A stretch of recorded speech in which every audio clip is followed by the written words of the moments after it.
El libro de Esther, capítulo 1. Estos hechos sucedieron en los días del rey Jerjes, quien reinó sobre 127 provincias, desde la India hasta Etiopía. En esa época, Jerjes gobernaba su imperio desde el trono real, ubicado en la fortaleza de Susa. En el tercer año de su reinado, hizo un banquete para todos sus nobles y funcionarios. Invitó a todos los oficiales del ejército de Persia y Media, y también a los príncipes y nobles de las provincias. La celebración duró 180 días, y fue una gran exhibición de la opulenta riqueza de su imperio y de la pompa y el esplendor de su majestad. Cuando todo terminó, el rey ofreció un banquete para todo el pueblo, que se encontraba en la fortaleza de Susa, desde el más importante hasta el más insignificante. El banquete duró 7 días y se realizó en el patio del jardín del palacio. El patio estaba elegantemente decorado con cortinas de algodón blanco y colgantes azules, sostenidos con cuerdas de lino y cintas de color púrpura que pasaban por anillos de plata incrustados en columnas de mármol. Había divanes de oro y de plata sobre un piso de mosaicos de cuarzo, mármol, nácar y otras piedras costosas.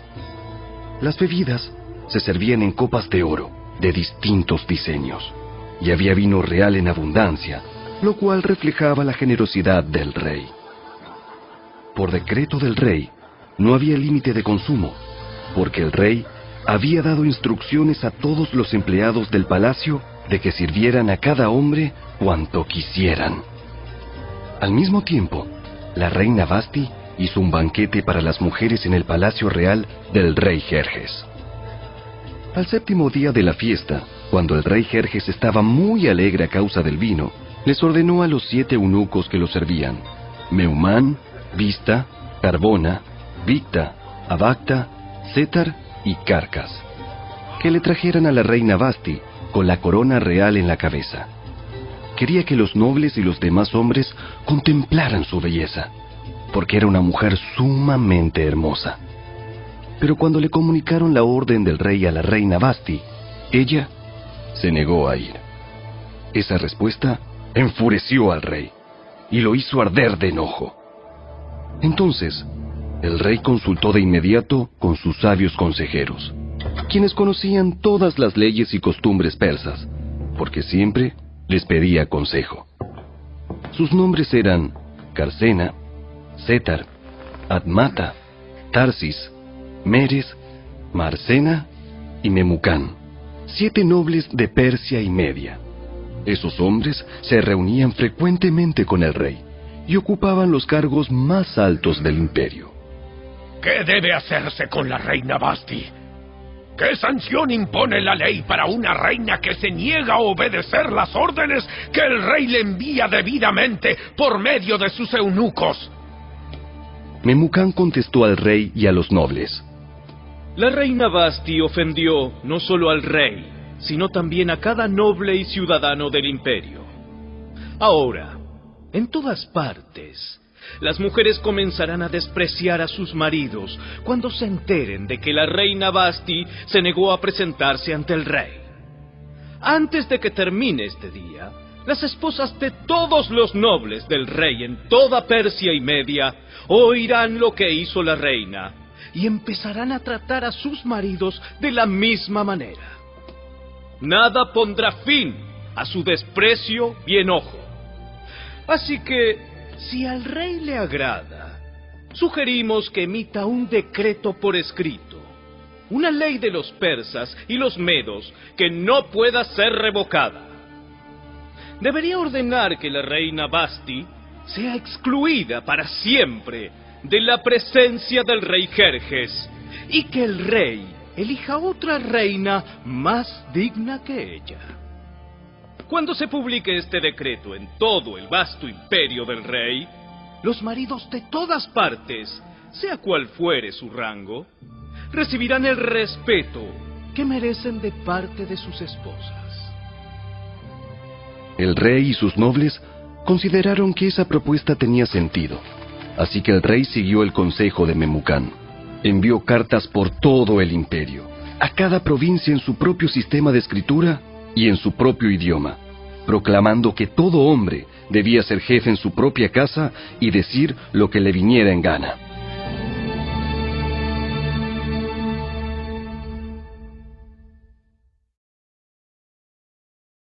Capítulo 2.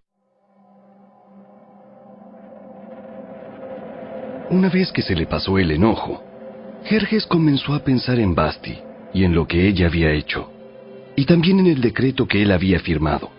Así que sus asistentes personales sugirieron lo siguiente: busquemos en todo el imperio jóvenes hermosas y vírgenes para el rey. Que el rey nombre delegados en cada provincia para que reúnan a esas hermosas jóvenes en el harén real en la fortaleza de Susa. Hegai, el eunuco del rey a cargo del harén, se ocupará de que todas ellas reciban tratamientos de belleza. Después, la joven que más agrade al rey será reina en lugar de Vasti. Al rey le pareció muy bueno ese consejo, así que decidió ponerlo en práctica. Por esos días, en la fortaleza de Susa, había un judío llamado Mardoqueo, hijo de Jair. Pertenecía a la tribu de Benjamín y era descendiente de Cis y Simei. Su familia había estado entre los que, junto con Joaquín, rey de Judá, fueron desterrados de Jerusalén y llevados a Babilonia por el rey Nabucodonosor. Mardoqueo tenía una prima joven muy hermosa y atractiva, que se llamaba Hadasa, a la cual también le decían Ester. Cuando el padre y la madre de ella murieron, Mardoqueo la adoptó, la integró a su familia y la crió como su propia hija. Como resultado del decreto del rey, Ester, junto con muchas otras jóvenes, fue llevada al harén del rey en la fortaleza de Susa y entregada al cuidado de Hegai. Hegai quedó muy impresionado con Ester y la trató con mucha amabilidad. Enseguida ordenó que le prepararan una dieta especial y se le hicieran tratamientos de belleza. También le asignó 7 doncellas escogidas especialmente del palacio del rey, y la trasladó junto con ellas al mejor lugar del harén. Ester no le había revelado a nadie su nacionalidad ni su trasfondo familiar porque Mardoqueo le había ordenado que no lo hiciera. Todos los días, Mardoqueo daba un paseo cerca del patio del harén para averiguar cómo estaba Ester y qué le sucedía. Antes de ser llevada a la cama del rey, a cada joven se le hacían obligatoriamente tratamientos de belleza durante 12 meses. Los primeros 6 con aceite de mirra y los siguientes con perfumes y ungüentos especiales. Cuando llegaba el momento para presentarse en el palacio del rey, se le permitía elegir la ropa y las joyas que quisiera llevarse del harén. Esa noche la llevaban a las habitaciones privadas del rey, y a la mañana siguiente la pasaban a un segundo harén, donde vivían las esposas del rey. Allí quedaba al cuidado de Sasgás, el eunuco del rey que se ocupaba de las concubinas. Jamás volvía a la presencia del rey a menos que a él le hubiera agradado de manera especial y la mandara a llamar por su nombre. Ester era hija de Abihail, tío de Mardoqueo. Mardoqueo había adoptado como hija a su prima menor, Ester. Cuando a Ester le llegó el turno de ser llevada ante el rey, ella siguió el consejo de Hegai, el eunuco encargado del harén. No pidió nada aparte de lo que él le sugirió, y todos los que la veían, la admiraban.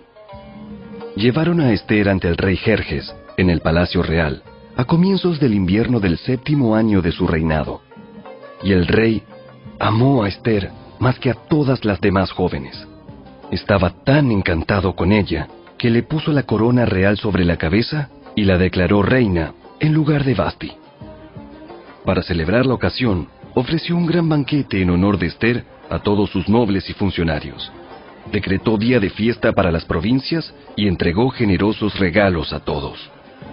Aún después de que todas las jóvenes fueron trasladadas al segundo harén y Mardoqueo fue designado oficial del palacio, Ester siguió manteniendo en secreto su trasfondo familiar y su nacionalidad.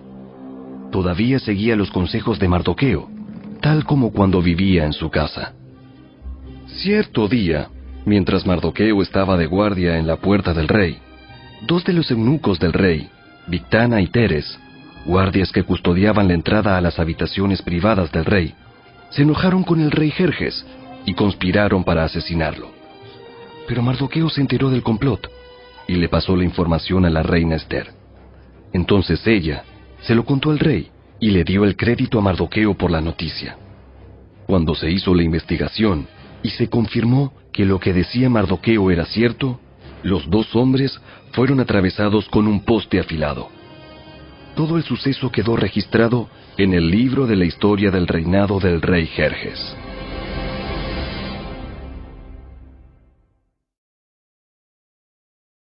Capítulo 3.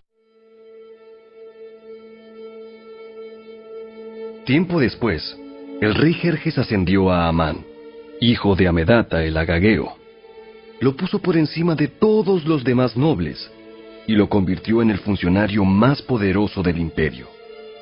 Todos los funcionarios del rey se inclinaban ante Amán en señal de respeto cada vez que él pasaba porque el rey lo había ordenado. Pero Mardoqueo se negó a inclinarse ante él o a rendirle homenaje. Entonces, los funcionarios del palacio, que estaban a la puerta del rey, le preguntaron a Mardoqueo: ¿Por qué desobedeces la orden del rey? Todos los días le hablaban de lo mismo, pero aún así, él se negaba a cumplir la orden. Entonces le informaron a Amán para saber si él toleraría la conducta de Mardoqueo, ya que Mardoqueo les había dicho que era judío. Cuando Amán vio que Mardoqueo no se inclinaba ante él, ni le rendía homenaje, se llenó de furia. Como se había enterado de la nacionalidad de Mardoqueo, decidió que no bastaba con matar solamente a él. Entonces, buscó la forma de destruir a todos los judíos a lo largo y ancho del imperio de Jerjes. Así que, en el mes de abril, durante el año 12 del reinado de Jerjes, echaron el plan a suertes en presencia de Amán. Las suertes se llamaban Purim, a fin de determinar cuál era el mejor día y mes para llevar a cabo el plan. Se escogió el día 7 de marzo, casi un año después. Luego, Amán se acercó al rey Jerjes y le dijo: Hay cierta raza dispersada por todas las provincias del imperio que se mantiene aislada de todas las demás. Tienen leyes diferentes de los demás pueblos y se niegan a obedecer las leyes del rey. Por lo tanto, no conviene a los intereses del rey que ese pueblo siga con vida. Si al rey le agrada, emita un decreto para destruirlos, y yo donaré 10,000 bolsas grandes de plata a los administradores del imperio para que los depositen en la tesorería del reino. El rey estuvo de acuerdo, y para confirmar su decisión, se quitó del dedo el anillo con su sello oficial y se lo entregó a Amán, hijo de Amedata el agageo, el enemigo de los judíos. El rey dijo: Tanto el dinero como el pueblo son tuyos, para que hagas con ellos lo que mejor te parezca. Así que, el 17 de abril, citaron a los secretarios del rey y se escribió un decreto tal como lo dictó Amán. Lo enviaron a los funcionarios del rey de más alta posición, a los gobernadores y a los nobles de cada provincia en sus propios sistemas de escritura y en sus propios idiomas. El decreto se redactó en nombre del rey Jerjes y fue sellado con el anillo del rey. Se enviaron comunicados a todas las provincias del imperio mediante mensajeros veloces, con orden de matar, masacrar y aniquilar a todos los judíos, jóvenes y ancianos, incluso las mujeres y los niños, en un solo día. El plan estaba programado para el 7 de marzo del año siguiente. Las pertenencias de los judíos serían entregadas a los que los mataran. Una copia del decreto debía emitirse como ley en cada provincia y proclamarse a todos los pueblos, a fin de que estuvieran preparados para cumplir con su deber el día señalado. Por orden del rey, se despachó el decreto mediante mensajeros veloces y también se proclamó en la fortaleza de Susa. Luego, El rey y Amán se sentaron a beber. Pero la ciudad de Susa entró en confusión.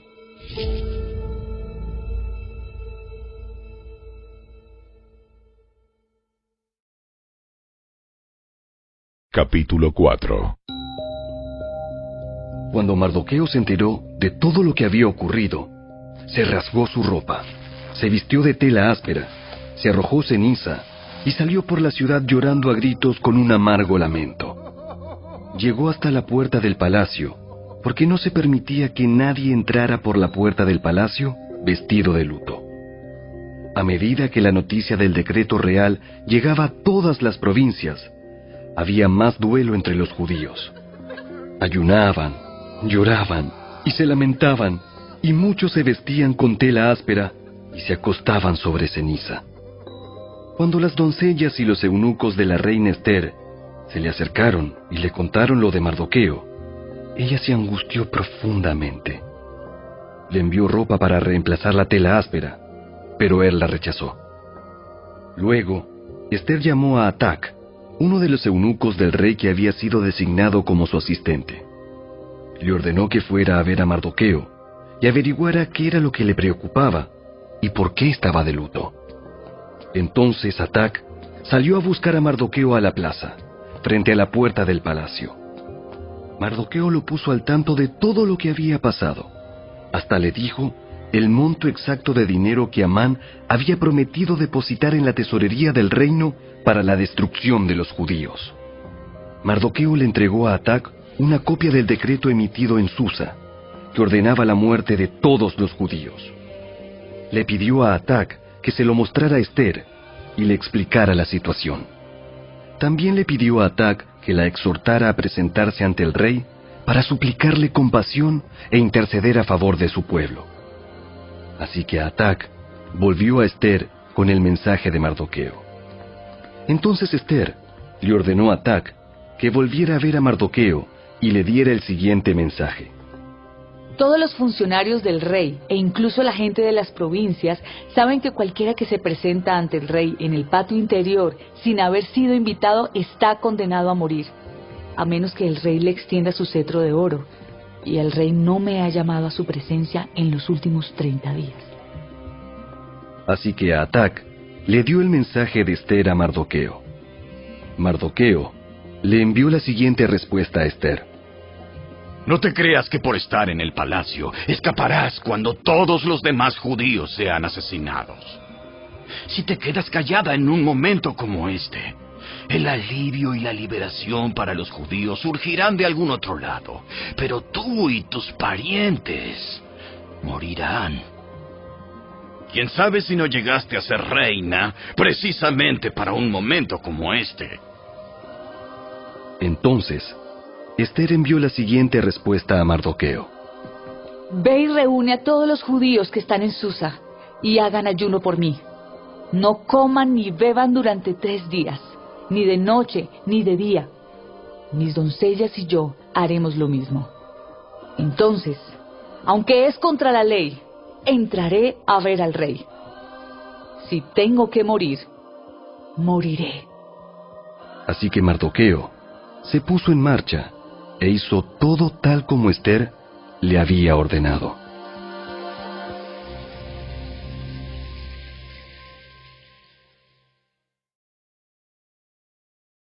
Capítulo 5. Al tercer día del ayuno, Ester se puso las vestiduras reales y entró en el patio del interior del palacio, que daba justo enfrente a la sala del rey. El rey estaba sentado en su trono real, mirando hacia la entrada. Cuando vio a la reina Ester de pie en el patio interior, ella logró el favor del rey y él le extendió el cetro de oro. Entonces Ester se acercó y tocó la punta del cetro. Entonces el rey le preguntó: ¿Qué deseas, reina Ester? ¿Cuál es tu petición? Te la daré aun si fuera la mitad del reino. Y Ester contestó: Si al rey le agrada, venga el rey con Amán hoy al banquete que preparé para el rey. El rey se dirigió a sus asistentes y dijo: Díganle a Amán que venga deprisa a un banquete, como lo ha solicitado Esther. Así que el rey y Amán fueron al banquete preparado por Esther. Mientras bebían vino, el rey le dijo a Esther: Ahora dime lo que realmente quieres. ¿Cuál es tu petición? Te la daré aun si fuera la mitad del reino. Esther contestó: Mi petición y mi más profundo deseo es que, si he logrado el favor del rey, y si al rey le agrada conceder mi petición y hacer lo que le pido, le ruego que venga mañana con Amán al banquete que prepararé para ustedes. Entonces explicaré de qué se trata todo este asunto. Amán salió muy contento del banquete. Sin embargo, cuando vio a Mardoqueo sentado a la puerta del palacio, y que no se puso de pie ni tembló de miedo ante su presencia, se enfureció mucho. No obstante, se contuvo y se fue a su casa. Luego, Amán reunió a sus amigos y a Ceres, su esposa, y se jactó ante ellos de su gran riqueza y de sus muchos hijos. Hizo alarde de los honores que el rey le había dado, y de la forma en que lo había ascendido por encima de todos los otros nobles y funcionarios. Amán también añadió: Y eso no es todo. La reina Esther nos invitó exclusivamente al rey y a mí a un banquete que preparó para nosotros. Y me invitó a cenar mañana nuevamente con ella y con el rey. Sin embargo, todo eso no vale nada mientras ve al judío Mardoqueo sentado allí, a la puerta del palacio. Entonces Ceres, la esposa de Amán, y todos sus amigos sugirieron: Levanta un poste afilado. Levanta un poste afilado que mida 23 metros de altura. Y mañana por la mañana, pídele al rey que atraviese a Mardoqueo en el poste. Después de eso podrás seguir alegremente tu camino al banquete con el rey. A Amán le gustó la idea y ordenó que colocaran el poste.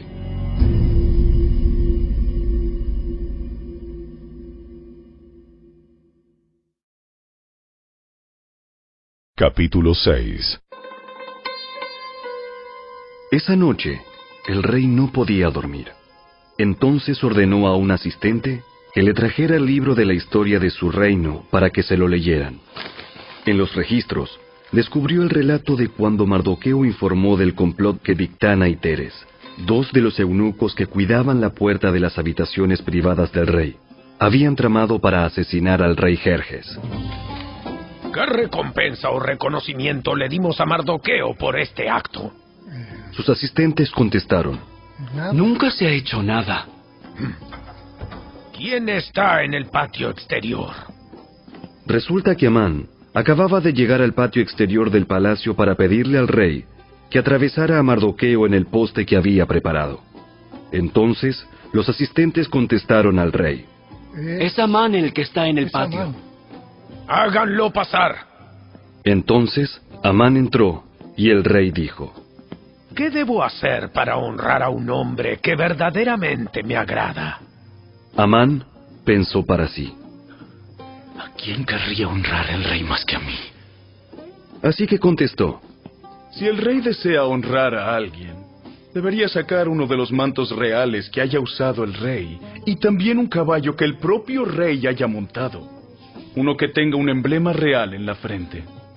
Que el manto y el caballo sean entregados a uno de los funcionarios más nobles del rey, y que esta persona se asegure de que vistan con el manto real al hombre a quien el rey quiere honrar, y lo paseen por la plaza de la ciudad en el caballo del rey. Durante el paseo, que el funcionario anuncie a viva voz: esto es lo que el rey hace a quien él quiere honrar. ¡Perfecto! ¡Rápido! Lleva mi manto y mi caballo y haz todo lo que has dicho con Mardoqueo, el judío que se sienta a la puerta del palacio. No pierdas ni un detalle de lo que has sugerido. Entonces Amán tomó el manto y se lo puso a Mardoqueo. Lo hizo montar el caballo del rey y lo paseó por la plaza de la ciudad, gritando: Esto es lo que el rey hace a quien él quiere honrar. Después, Mardoqueo regresó a la puerta del palacio, mientras que Amán se apresuró a volver a su casa desalentado y totalmente humillado. Cuando Amán le contó a su esposa, Ceres, y a todos sus amigos lo que había sucedido, sus sabios consejeros y su esposa dijeron: Ya que Mardoqueo, este hombre que te ha humillado, es de origen judío, jamás tendrás éxito con tus planes contra él. Oh, será tu ruina seguir oponiéndote a él. Mientras estaban hablando, llegaron los eunucos del rey y enseguida se llevaron a Amán al banquete que Ester había preparado.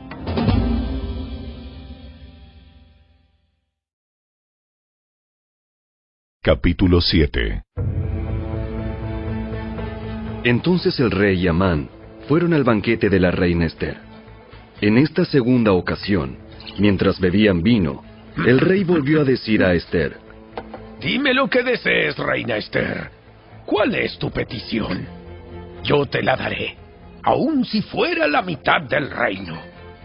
La reina Ester contestó: Si he logrado el favor del rey, y si al rey le agrada conceder mi petición, pido que mi vida y la vida de mi pueblo sean libradas de la muerte. Pues mi pueblo y yo hemos sido vendidos para ser muertos, masacrados y aniquilados. Si solo nos hubieran vendido como esclavos, yo me quedaría callada, porque sería un asunto por el cual no merecería molestar al rey. ¿Quién sería capaz de hacer semejante cosa? ¿Quién podría ser tan descarado para tocarte a ti? Ester contestó: Este malvado Amán es nuestro adversario y nuestro enemigo. Amán se puso pálido de miedo delante del rey y de la reina. Entonces el rey, enfurecido, se levantó de un salto y salió al jardín del palacio. Amán, en cambio, se quedó con la reina Ester para implorar por su vida, porque sabía que el rey pensaba matarlo. En su desesperación, se dejó caer sobre el diván donde estaba reclinada la reina Ester, justo cuando el rey volvía del jardín del palacio. El rey exclamó: ¡Hasta se atreve a atacar a la reina aquí mismo, en el palacio, ante mis propios ojos! Entonces, en cuanto el rey habló, sus asistentes le cubrieron la cara a Amán en señal de condena.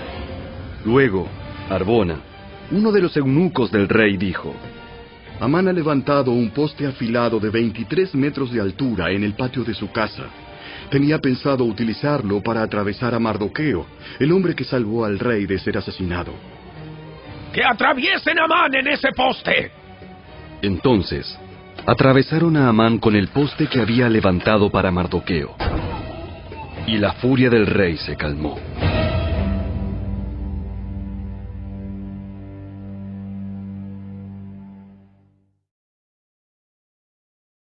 Capítulo 8.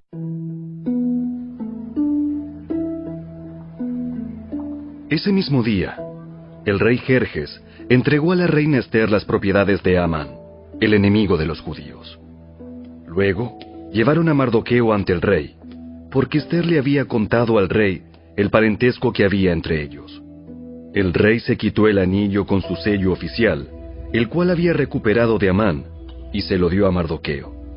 Y Ester nombró a Mardoqueo como encargado de las propiedades de Amán. Luego Ester volvió a presentarse ante el rey, cayó a sus pies y le suplicó con lágrimas que detuviera el plan siniestro que Amán, el agageo, había conspirado contra los judíos. Nuevamente el rey extendió su cetro de oro hacia Ester, de modo que ella se levantó y permaneció de pie delante de él. Ester dijo: Si al rey le place y yo he logrado su favor, y si al rey le parece correcto y yo le resulto agradable, que se emita un decreto que anule las órdenes de Amán, hijo de Amedata, el agageo, quien ordenó la destrucción de los judíos en todas las provincias del rey. Pues, ¿cómo podría soportar ver a mi pueblo y a mi familia ser masacrados y destruidos?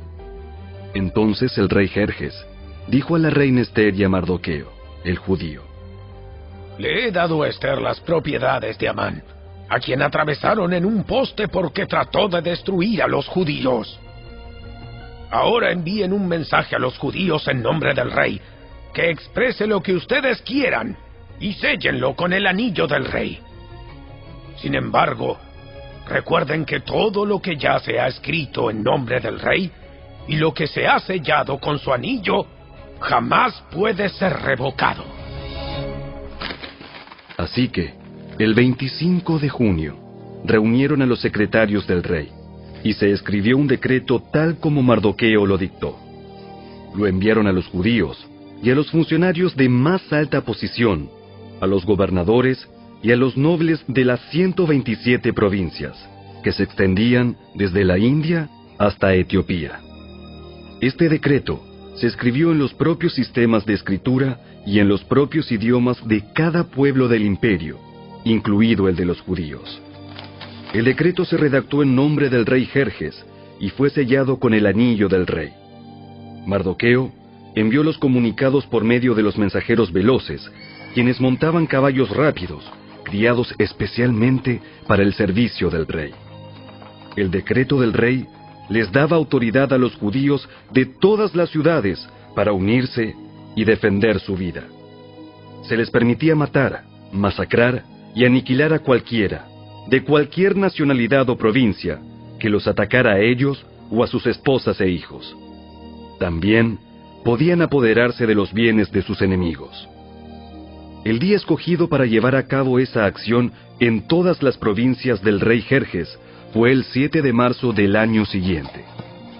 En cada provincia debía emitirse una copia de ese decreto como ley y proclamarse a todos los pueblos, para que los judíos estuvieran preparados para vengarse de sus enemigos el día señalado. Así que, impulsados por el mandato del rey, los mensajeros salieron a toda prisa sobre caballos rápidos, criados para el servicio del rey. Este mismo decreto también se proclamó en la fortaleza de Susa. Luego, Mardoqueo salió de la presencia del rey vestido con el manto real azul y blanco, con una gran corona de oro y con una capa de púrpura y lino de la más alta calidad. La gente de Susa también celebró el nuevo decreto, y los judíos se llenaron de gozo y alegría y recibieron honra en todas partes. En cada provincia y ciudad, en cada lugar donde llegaba el decreto del rey, los judíos se alegraban mucho, festejaban a lo grande y declararon el día feriado y de celebración.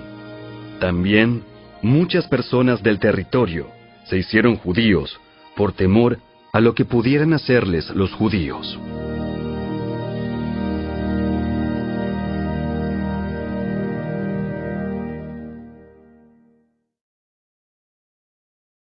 Capítulo 9.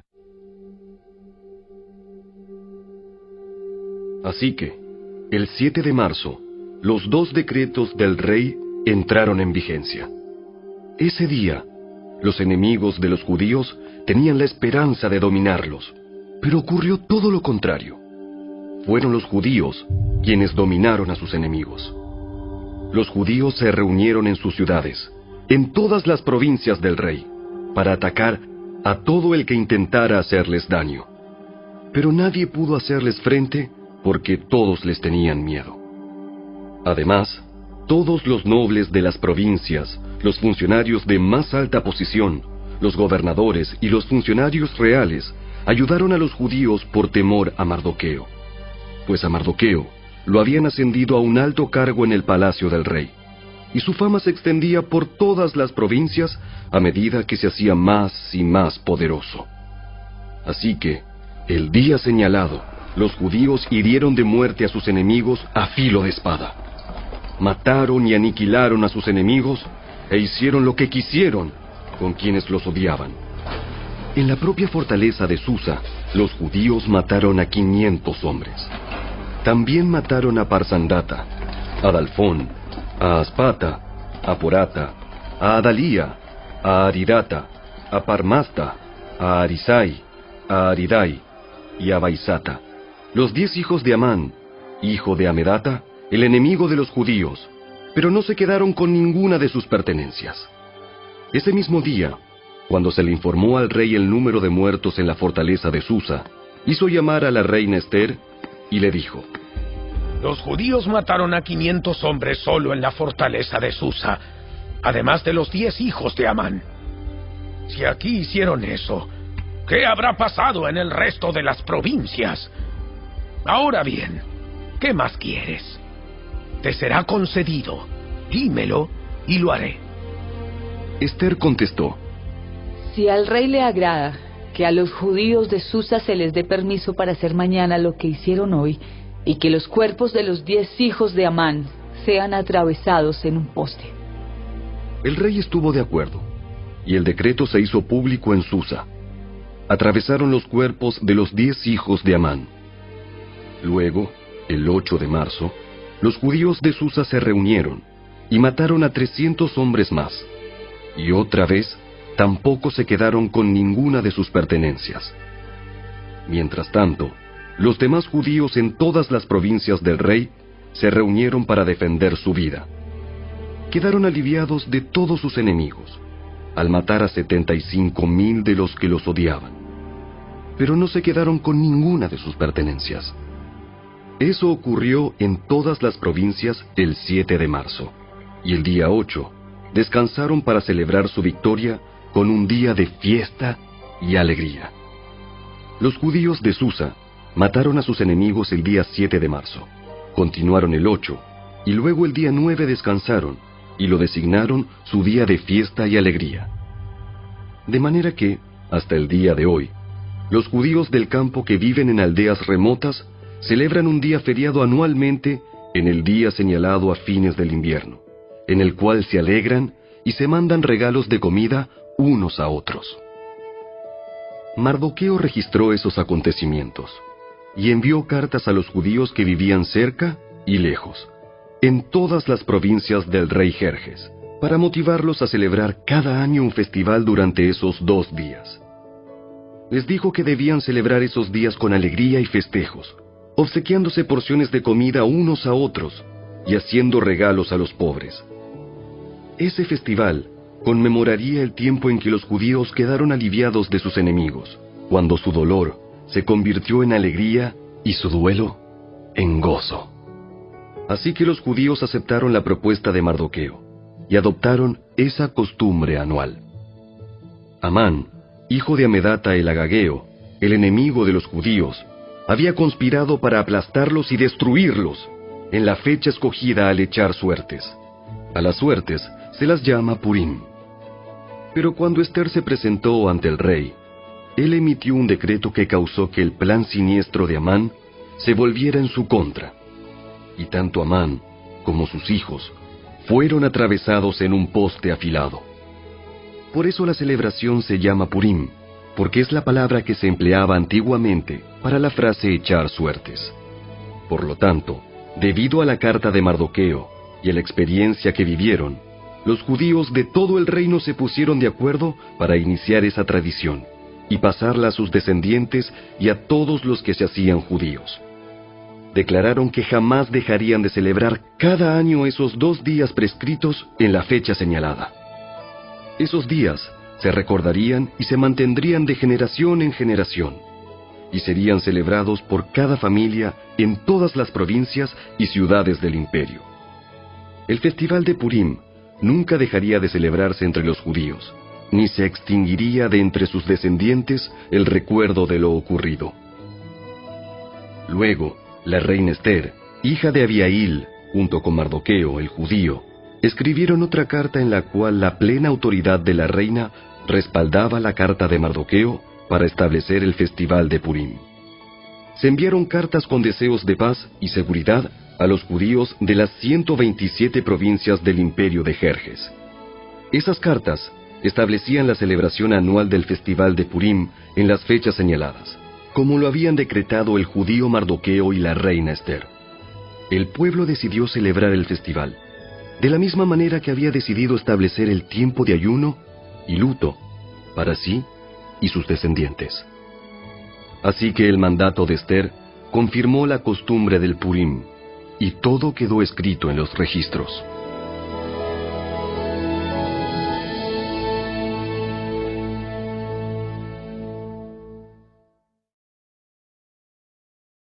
Capítulo 10.